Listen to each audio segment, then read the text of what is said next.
Motherland, membangun kenyamanan.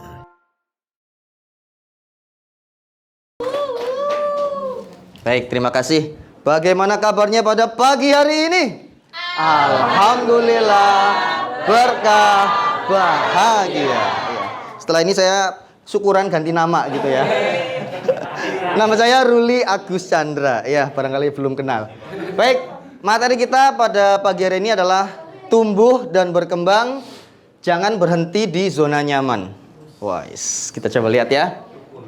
Zona nyaman itu enak. Zona nyaman itu membuat kita rileks, nyaman gitu ya. Tapi di sanalah seringkali mimpi besar itu menjadi terhenti. Sekarang pertanyaannya, mengapa kita harus tumbuh dan berkembang? Ada yang ingin berpendapat? Kenapa kita perlu tumbuh dan berkembang sebagai seorang pribadi? Karena dunia berubah setiap harinya. Karena dunia berubah setiap harinya. Ada lagi? Mengikuti perkembangan zaman. Mengikuti perkembangan zaman, betul. Ada lagi? Karena makhluk hidup, betul ya. Karena kita makhluk hidup harus tumbuh dan berkembang ya. Betul. Iya betul ya. Karena kita makhluk hidup. Kalau kita benda mati, nggak akan tumbuh dan berkembang ya. Itu memang fitrahnya, betul ya. Oke. Dan semuanya betul ya. Kita lihat. Karena dunia terus berubah. Kalau kita diam, kita tertinggal. Contohnya, dulu telepon perkembangannya sampai jadi sekarang smartphone seperti itu ya. Dulu kita nggak menyangka. Ada di sini mengalami telepon seperti ini? Tidak ya? Yang mengalami generasi saya ada ya? Gen X, ya. Gen X, bersyukurnya Gen X itu mengalami fase ini mengalami semuanya. Ya, Gen X ya. Telepon, wartel, ya kan ada wartel ya. Mau nelpon ke wartel dulu. Teleponnya dulu seperti ini. Ngalami, sekarang pakai touchscreen.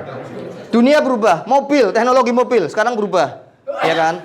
Ada sudah teknologi yang pakai listrik, bahkan sudah ada AI, nggak nyetir, autopilot bisa, ya kan? Macam-macam dan berubahnya sangat cepat. Semuanya teknologi sangat cepat.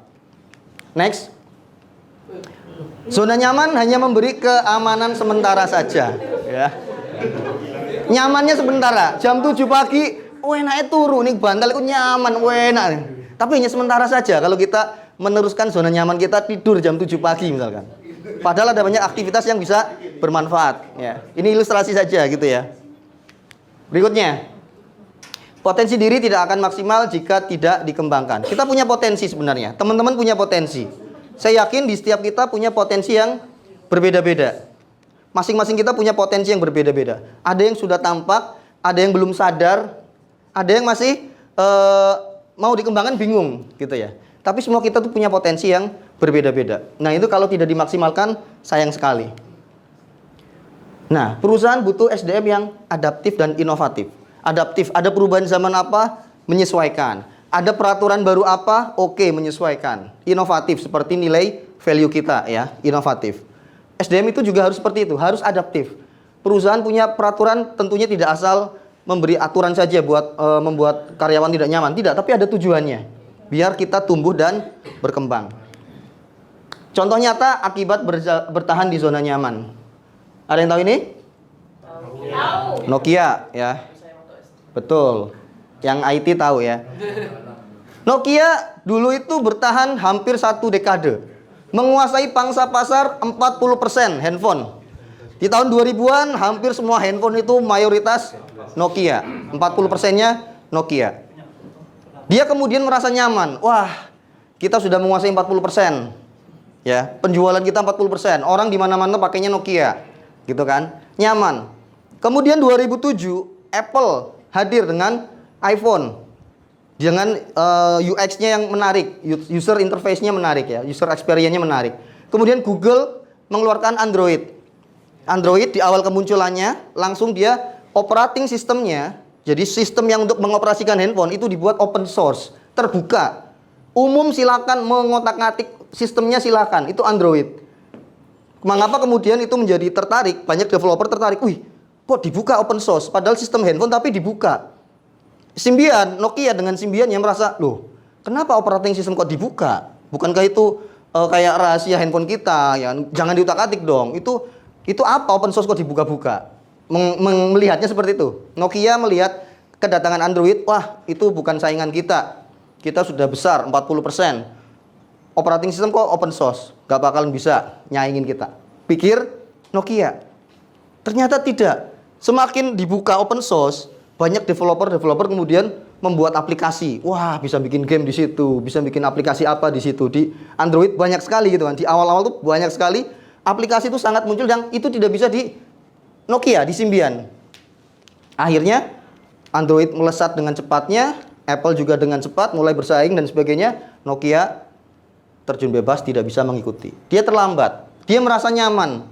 Zona nyaman dia sudah 40% pangsa pasarnya. Semuanya hampir 1 dekade bertahan Nokia. Tapi dia merasa nyaman, enak, ya kan? Wis, omset gede, sakmene cukup lah. Ada pesaing baru, apa itu Android? Enggak, bukan saingan kita. Ternyata keliru. Android berkembang dengan sangat pesat, handphonenya sangat pesat, maju, Nokia tenggelam, terlambat. Sampai akhirnya Nokia diakuisisi sama Microsoft. Dia sempat pakai Windows Phone, sistemnya sempat pakai Windows Phone, tapi tetap tidak bisa mengejar ketertinggalan Android dan Apple. Ya, Samsung yang awal-awalnya pelan-pelan tapi pasti, LG pelan-pelan tapi pasti, semuanya akhirnya berkembang. Sekarang handphone Cina juga banyak, dengan Android juga berkembang. Nokia juga muncul belakangan ya. Muncul lagi yang Androidnya tapi sudah tertinggal. Sulit untuk menyaingi pangsa pasar. Ini zona nyamannya Nokia. Perusahaan sebesar itu saja kalau sudah merasa nyaman, hati-hati. Tunggu keterpurukannya. Berikutnya Kodak. Ada yang pernah ngalamin pakai ini? Enggak ya? Ada ya? Dulu kamera itu pakai ini, kamera film ya. Krek, ceklek. Habis moto di krek, putar lagi. Karena pakai kamera film. Kodak. Dia bertahan lama, memimpin untuk dunia industri fotografi. Ironisnya, salah satu insinyurnya Kodak itu yang menemukan kamera digital. Dia menemukan kamera digital, teknologi kamera digital. Tetapi perusahaan melihat, wah, ini kalau dikembangkan, bisnis kita ini jadi terganggu. Bisnis kamera filmnya, roll filmnya. Udah nggak usah dikembangkan kamera digitalnya. Kita pakai ini, kita udah nyaman pakai ini, misalnya gitu kan. Dia udah menguasai selama ini. Semua kamera pakai Kodak. Ternyata orang lain yang mengembangkan. Kamera digital muncul. Penyimpanan muncul. Nggak lagi pakai film seperti itu. Ya kan? Penyimpanan sudah ada, include sampai internal dan sebagainya. Memori lebih gampang, cetak lebih gampang. Tertinggal, akhirnya tutup. Tertinggal lagi. Karena dia merasa apa? Nyaman. Dia menguasai pasar fotografi. Dia nyaman. BlackBerry. Sempat ada yang pakai BlackBerry di sini? Ya. Apa tipenya? Pink, Gemini, Bold. Ya, macam-macam ya. BlackBerry juga sama. Awal kemunculannya luar biasa. Ada pin BB. Wah, yang di lainnya nggak ada pin BB. Pin BB-nya berapa? Gaya gitu kan. Sampai nyetak kaos pin BB gitu kan. Ditulis pinnya berapa. Yang sebelumnya tidak ada, teknologinya menarik. Pin BB, BlackBerry. Bisa, kalau dulu SMS itu kadang sampai per karakter dihitung dulu ya, zaman dulu ya. Per karakter tuh dihitung berapa karakter. Makanya yang zaman dulu, yang zaman Gen X, itu SMS itu disingkat-singkat banget. DMN di mana, PKBR, apa kabar, gitu tulisannya singkat-singkat itu. Harus pinter gitu ya. PKBR itu artinya apa kabar gitu kan. Bahkan pada saat ini, era ini Nokia, saya ingat banget ada semacam program itu gratis 3 detikan. Ngalamin nggak? 3 detik gratis nelpon. Halo, matikan gitu. Ning di, matikan gitu. Ya saya jawab, kampus, matikan. Itu 3 detikan kita. Ini yang pernah ngalamin, itu rasanya itu luar biasa. Gak ngurangin pulsa, gak bayar itu kan, tapi 3 detik. Kumpul, matikan. Nandi, biasa, ngono, warung. Itu sampai kita ngalamin hal ini nih. Ya. SMS sama telepon gratisan 3 detik. Berkembang BlackBerry. Wih, iso ngetik dowo. Satu alinea satu bab kirim nggak banyak itu kan, langsung berlangganan 1 bulan. Wah, itu luar biasa. Emailnya keamanannya luar biasa, BlackBerry. Tapi dia nyaman dengan keyboard QWERTY-nya. Tombol QWERTY, ya ada tombol, ngetiknya kayak mesin, kayak laptop gitu ya. Sementara muncul teknologi touchscreen. Masih belum bergeming. Udah BlackBerry udah masih jaya lah. Nggak bisa disaingin. Ternyata nggak.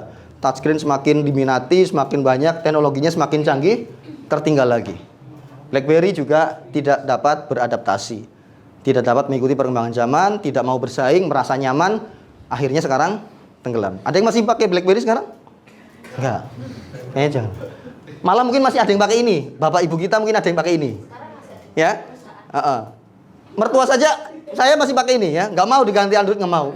Enak iki, gampang aja. Pokoknya cuma telepon sama SMS. SMS pun jarang. Pokoknya buat telepon aja. Tapi kan di sini nggak mungkin ya. Generasi Gen Z pakai ini kan nggak mungkin ya. Sekarang kita udah maju. Nah, inilah contoh perusahaan besar yang merasa nyaman. Nyaman sudah omsetnya tinggi, nyaman udah bisa gajinya gede, nyaman dengan karyawan seperti ini. Hati-hati. Kalau kita sudah merasa nyaman di sini dengan ya sudah segini aja bisa kok. Yang penting sudah bisa hidup, sudah bisa gajian dan sebagainya. Hati-hati. Ya, kenyamanan bisa melenakan dan kita, pesaing-pesaing kita dan sebagainya terus berkembang. Kalau kita nggak berkembang, kita yang tergilas. Bisa dipahami? Ya. Makanya bersyukur di sini ya, di Kadar ini, Kadar Group ini berusaha mengembangkan potensi teman-teman itu biar tumbuh dan berkembang. Kompetensi teman-teman itu diupayakan tumbuh dan berkembang di sini. Kompetensi apa saja? Yang pertama, knowledge atau pengetahuan. Pengetahuan teman-teman ditumbuhkan. Setidaknya minimal seminggu sekali teman-teman ada program keislaman Kadar, betul? Hari Sabtu. Itu dalam rangka apa sih? Dalam rangka meningkatkan, menumbuhkan pengetahuan baru, materi liko itu. Iya kan? Ada tambahan materi lagi kita terima. Setiap minggu setidaknya kita ditingkatkan, ditumbuh kembangkan knowledge kita, pengetahuan kita. Kemudian pengetahuan atau knowledge, kemudian skill atau keterampilan. Skill kita, keterampilan kita. Salah satunya inspirasi pagi untuk melatih kita berbicara di depan umum. Melatih kita kemudian berinteraksi di depan umum, di depan seperti ini. Minimal 1 tahun sekali teman-teman dijadwalkan inspirasi pagi, ya kan? 1 tahun sekali ya minimal ya, jadi pemateri ya. Dengan host berarti ya 2 kali berarti ya. Jadi host, nanti kemudian lain kali jadi pemateri. Semuanya nanti akan ada di sini. Yang baru-baru Mbak Iva, Mbak Rosa juga nanti akan ada gilirannya. Nanti saya tambahkan jadwalnya juga. Semuanya punya kesempatan berbicara di sini, memberikan inspirasi, menambah atau melatih skill kita. Termasuk kalau kita ada acara, MC-nya siapa, ya kan? Pembawa acara siapa, penerima tamu siapa. Pembagian tugas itu bukan semata-mata sesuka-suka kita, enggak. Kita melatih. Oh, kayaknya potensi ini perlu dikembangkan potensi MC-nya. Kita tunjuk dia jadi MC. Sekali bergantian. Oh, yang ini sudah, yang itu sudah. Yang belum siapa ya? Next, kita jadikan MC dan sebagainya. Itu dalam rangka untuk apa? Untuk menumbuh kembangkan keterampilan kita. Bisa dipahami ya teman-teman ya? Ada pengetahuan, ada knowledge, ada kemudian skill atau keterampilan, ada juga yang namanya attitude. Attitude atau sikap kerja. Sikap kerja kita. Kita dibudayakan di sini gimana kemudian kalau yang laki-laki kalau azan, ayo kita jamaah di masjid gitu ya. Kita menjaga adab kita, perilaku kita dan sebagainya. Itu dalam rangka untuk tumbuh dan berkembang. Rugi teman-teman kalau kerja di sini di Kadar bertahun-tahun tidak ada pertumbuhan dan perkembangan yang signifikan di tubuh teman-teman, di diri teman-teman. Tidak ada perkembangan knowledge-nya, tidak ada perkembangan skill-nya, keterampilannya, tidak ada perkembangan attitude-nya, sikapnya, maka rugi besar. Nah, di Kadar difasilitasi itu. Ada kadar keislamannya, ya kan? Ada kegiatan kita dijadikan kepanitiaan. Ada mungkin juga diikutkan training, beberapa diikutkan training dan sebagainya, pelatihan skill dan sebagainya. Itu dalam rangka apa? Tumbuh dan berkembang. Kita tidak ingin seperti perusahaan-perusahaan contoh tadi yang akhirnya merasa nyaman saja. Ah sudahlah, nggak usah pelatihan-pelatihan. Ah sudahlah, nggak usah liko-likoan pak. Terus mending libur aja pak. Enggak, itu bukan tanpa alasan ya. Itu untuk menumbuh kembangkan kita, potensi kita. Bisa dipahami ya? Oke. Cara tetap tumbuh dan berkembang. Yang pertama, terus belajar upscaling. Kita bisa belajar dari manapun, dari siapapun. Betul ya? Sekarang informasi, teknologi informasi sangat luas. Kita bisa belajar dari manapun. Ikuti pelatihan, baca buku, kursus online dan sebagainya, silakan. Kalau ada yang ingin mengembangkan diri keterampilannya, kemudian merasa, Pak, saya misalkan desain grafis, misalkan gitu ya. Pak, ini ada aplikasi baru, saya belum memahami ini nih. Nah, ini ada pelatihannya nih. Nah, learning and development memfasilitasi itu. Ya, teman-teman juga misalkan, Pak, dari keuangan ternyata ada aplikasi keuangan yang baru yang lebih bisa membuat pekerjaan lebih efisien, misalkan gitu ya. Kita perlu pelatihan keuangan tentang aplikasi ini, Pak. Boleh diusulkan. Nanti kita data untuk dikembangkan. Oh, ikut pelatihan, siapapun. termasuk marketing, termasuk teknik dan sebagainya. Ini dalam rangka untuk tumbuh kembang pengetahuan kita, keterampilan kita, dan juga attitude kita. Gitu ya. Berani ambil tantangan baru. Ditantang kita nih. Ayo ya, besok jadi host. Iya Pak, aduh gimana ya? Ya nggak apa-apa, pertama malu-malu dan sebagainya. Tapi berani mengambil tantangan baru. Oke, tak ambil tantangannya. Gitu.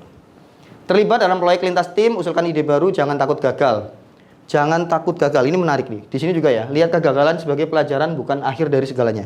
Ada yang tahu post-it atau apa tuh namanya? Sticky note? Tahu sejarahnya sticky note? Enggak. Itu produk gagal. 3M produsen sticky note yang pertama. Itu produk gagal. Dia sebenarnya perekat lem. Dia produk perekat yang sangat kuat sebenarnya. Dia mengembangkan produk, tapi ternyata gagal. Gagal karena apa?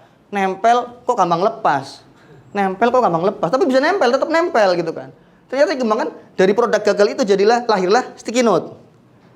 Jadi jangan lihat kegagalan sebagai kegagalan keansih, tapi itu sebagai pembelajaran. Oh ternyata belum ada nih kertas yang nempel, bisa dicopot lagi, ditempel lagi, dicopot lagi buat pengingat kita ya, sticky note ya. Nah itu sebenarnya produk gagal, tapi akhirnya jadi produk baru yang luar biasa. Akhirnya malah jadi pemimpin di sticky note. Jadi jangan takut gagal. Belajar di sini jadi MC, gugup Pak, gemeteran Pak, gini, nggak apa-apa, itu biasa. Nah, belum sarapan. Apakah saya bisa ngomong seperti ini juga nggak pernah ndrek-dek, nggak pernah gugup di depan forum? Oh sangat pernah, banyak sering. Saya ngomong kok keringetan gitu ya. Aduh, begitu sampai situ blank. Mau ngomong apa tuh langsung nggak ada. Udah dihafalkan semua di sini kan. Mau ngomong apa? Begitu maju depan penonton. Apa ya? Itu pernah. Ya pernah gitu. Saya ngalamin juga. Kok bisa sekarang seperti ini? Berlatih. Jam terbang, istilahnya jam terbang. Jam terbang itu apa? Kenapa kok ada istilah jam terbang? Ketika saya bepergian ke Kalimantan, salah satunya pedalaman Kalimantan Utara. Anehnya, saya melihat kita naik pesawat yang kapasitasnya hanya 10 sampai 12 orang. Pesawatnya kecil, baling-balingnya di luar, tuh kan. Itu kayaknya salah desain ya. Yang sumuk di dalam, kipasnya di luar gitu ya. Baling-balingnya di luar, getarannya luar biasa, pesawatnya gitu kan. Iya di dalam sumuknya luar biasa ya, panas gitu ya. Tapi kipasnya di luar ya. Ya, pasti kipasnya ning jopo. Sing sumuk ning jero kok kipasnya ning jopo ya. Itu mengikuti kontur Kalimantan. Jadi ada pegunungan, terbangnya itu gini, gunung. Jadi mungkin ketinggiannya beda dengan pesawat komersil yang sudah gede. Dia hanya boleh sampai ketinggian berapa, sehingga pas gunung ya udah naik, pas gunungnya turun ya turun. Gitu ya. Rasanya luar biasa. Ternyata pilotnya bule. Saya bingung loh. Ini kan di Kalimantan gitu kan, pedalaman lagi. Bule ganteng gitu kan. Kok gelem jadi pilot ning kene? Pikirku gitu kan. Kok bule kok di sini? Jadi pilotnya? Saya tanya gitu kan. Ternyata setiap pilot itu wajib untuk punya jam terbang. Makanya istilahnya jam terbang itu pilot itu harus menerbangkan pesawat yang kecil tadi itu minimal sekian ribu jam. Nanti kalau sudah dia akan meningkat.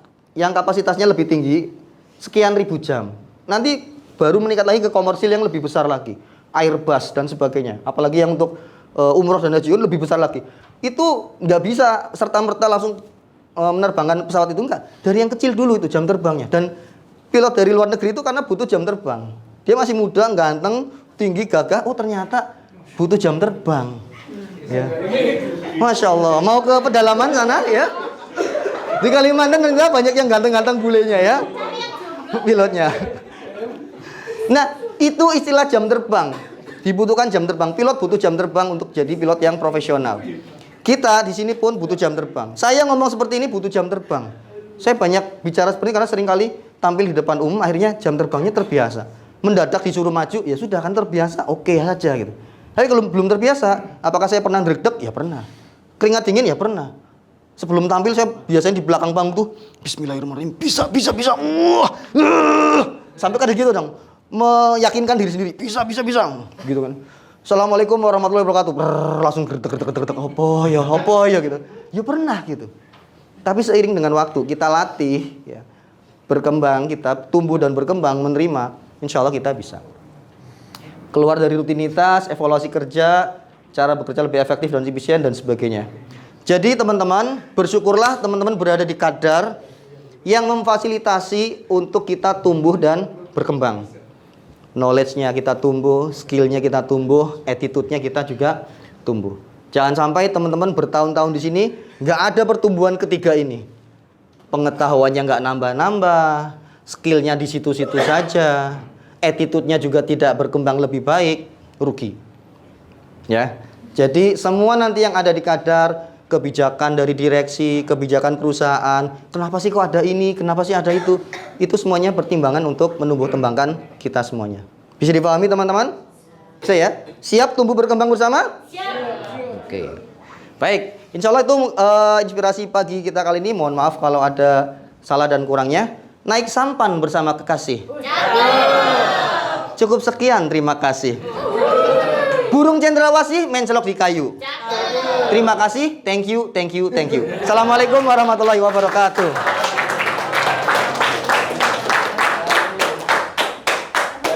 Terima kasih ya. Kadarland, membangun kenyamanan.